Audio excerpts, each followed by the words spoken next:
You have to be tough as a damn boot to be good, because you have to stand your ground when you need to stand your ground, and you have to be able to say no when it's time to say no, and you have to mean it. And so then you have to think and plan strategically so that when you're going to say no, you can mean it and it will stick. You know, and that takes a certain amount of integrated malevolence, I would say. And once it's integrated, it's not malevolence, it's strength. It's strength of character. It's the ability to stand your ground. And you have to cultivate that. And you cultivate that at least in part by telling the truth.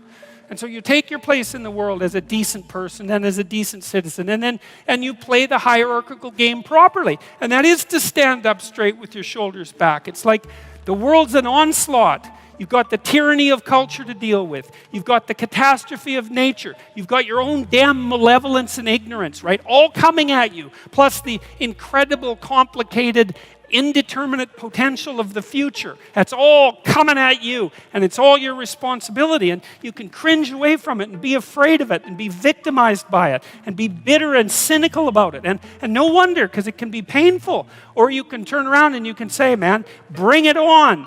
Because there's more to me than there is to the catastrophe.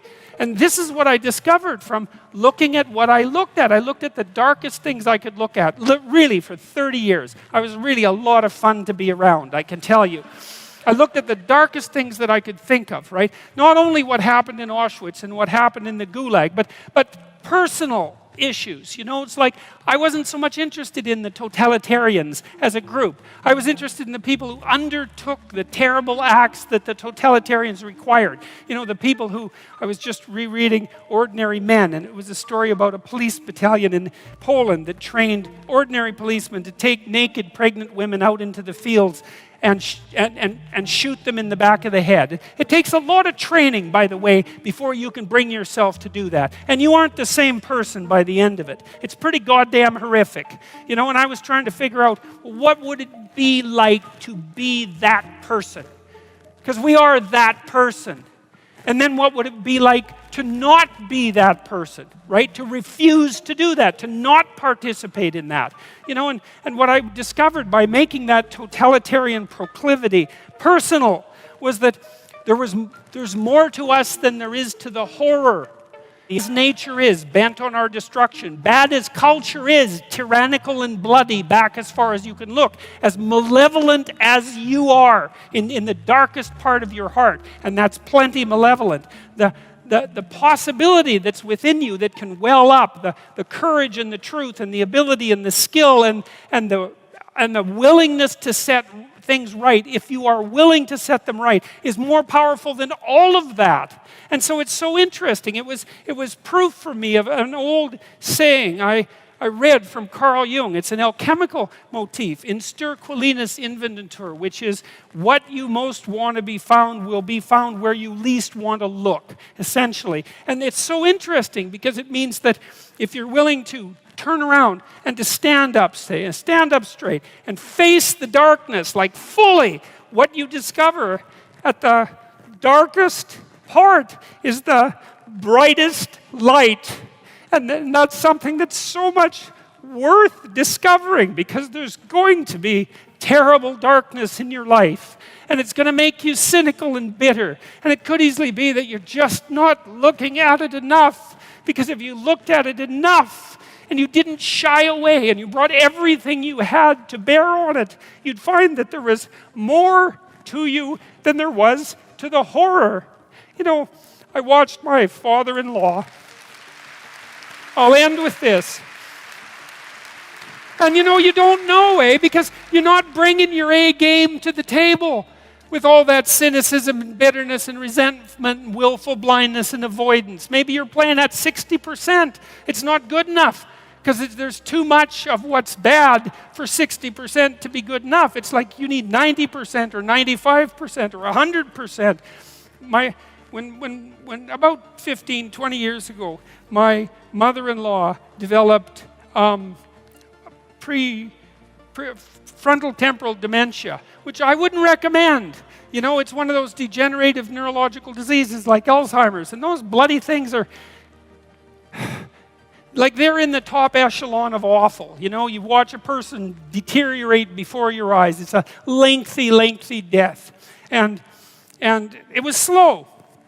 And her husband, he lived in this little town that I grew up in, about 3,000 people. And he was quite a character, man. Everybody knew him. I bought him a Foghorn Leghorn t-shirt once, because that's kind of what he was like. He was loud and sort of bombastic, but he stood up straight, I can tell you. And he played the fool a little bit, mostly for the amusement of people, but he was no damn fool. And I always admired him and liked him. And the feeling was mutual, thank God, since I married his daughter. And, you know, he drank a lot with his crazy friends up in northern Alberta, and he wasn't at home a lot because he was working a lot. And you know, he was kind of a party animal about town, but a good businessman and a good man. And then his wife got sick, and they moved to another town. And, you know, he took care of her for like 15 years. It was unbelievable as she deteriorated, you know, and she got more desperate to have him around, and her love for him never went away. Even as she lost herself almost completely, she would always light up when he came into the room, you know. And he took care of her right till within weeks of her death. He had to finally put her in an old folks' home because he was no longer strong enough to lift her up from the chair. And we interacted with him a lot, you know, because we were trying to help him figure out how to cope. And we had signs put up in the house, electronic signs that would tell her when he was leaving, so that she would know where he went. And we had recordings in the bathroom so that she knew what to do when she went into the bathroom. And we tried to do everything we could to not make this absolutely bloody, atrocious experience complete hell. And he participated the whole way, you know, and it was really something to see. It was really it left me with a tremendous sense of admiration for him, but not just for him, but for people who can do that, you know. And if there was a new decline, he took it on, and he didn't complain about it, and he tried to do what he could, you know. And like, it was no picnic, don't get me wrong, but it wasn't hell. And then we were all gathered around the deathbed, my wife's mother's deathbed, and the family was there, and they got along pretty well, you know. Her sister's a palliative care nurse, and the other one's a pharmacist, and none of them are particularly afraid of illness and death. You know, they're a pretty tough group. And so, you know, they made sure their mother's lips were wet while she was no longer eating or drinking, and tried to make her comfortable. And they were around the deathbed, and they were kind of getting along, you know. It wasn't family feud at mother's death time, and that was kind of nice. And she died, and that was that.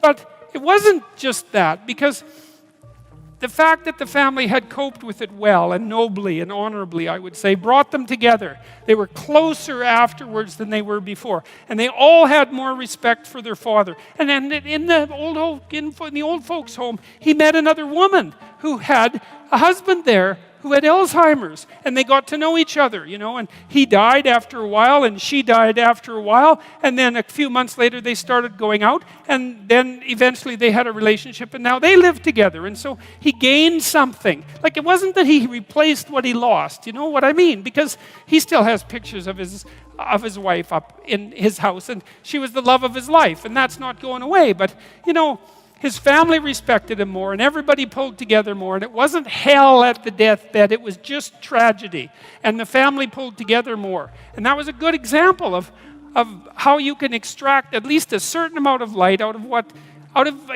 what's dark, even at a personal level.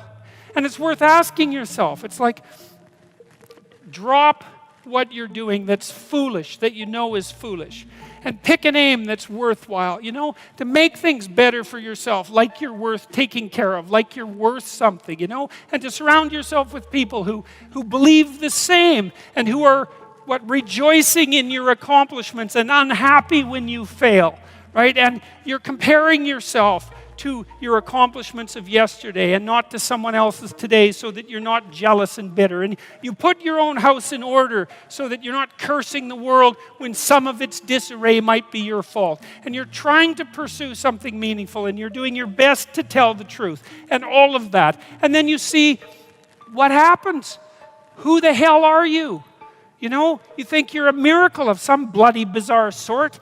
We've been around for 3.5 billion years. You know, every single one of your relatives propagated successfully. And here you are, against all possible odds, in this world of hell in some sense, and bitterness and tyranny and malevolence. And yet, God only knows what's inside you, this capacity for consciousness, the capacity to confront potential and to turn it into something good. That's us, man.